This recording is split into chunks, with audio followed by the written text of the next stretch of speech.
Hi dears, നമ്മൾ ചിലപ്പോൾ പറയാറില്ലേ എല്ലാം നിന്റെ തീരുമാനത്തിന് വിട്ടിരിക്കുന്നു എന്ന്. How can you say that in English? It's up to you. It's up to you. എല്ലാം നിന്റെ തീരുമാനം പോലെ, അല്ലെങ്കിൽ നിന്റെ ഇഷ്ടം പോലെ.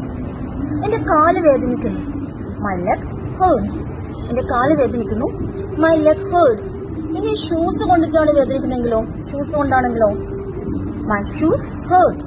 ഷൂസ് കൊണ്ട് വേദനിക്കുന്നു, മൈ ഷൂസ് ഹേർട്ട്. ഷൂസ് കൊണ്ട് വേദനിക്കുന്നു. ഒരുപാട് വേദനിക്കുന്നുണ്ടോ? Does it hurt a lot? ഒരുപാട് വേദനിക്കുന്നുണ്ടോ? Does it hurt a lot? ഇനി നീ എന്നെ ഒരുപാട് വേദനിപ്പിച്ചു എന്നാണെങ്കിലോ, you hurt me a lot. നീ എന്നെ ഒരുപാട് വേദനിപ്പിച്ചു, you hurt me a lot. I want to talk to you. എനിക്ക് നിന്നോട് സംസാരിക്കണം.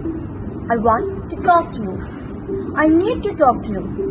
അപ്പൊ നിങ്ങൾ വിചാരിക്കുന്നുണ്ടാവും രണ്ടും സെയിം മീനിങ് അല്ലേ എന്നല്ലേ? എന്നാ നിങ്ങൾക്ക് തെറ്റും. നമ്മൾ എവിടെയാ need use ചെയ്യാന്നറിയോ?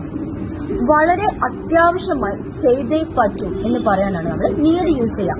So I need to talk to you means എനിക്ക് നിന്നോട് സംസാരിച്ചേ പറ്റൂ. ഓക്കെ,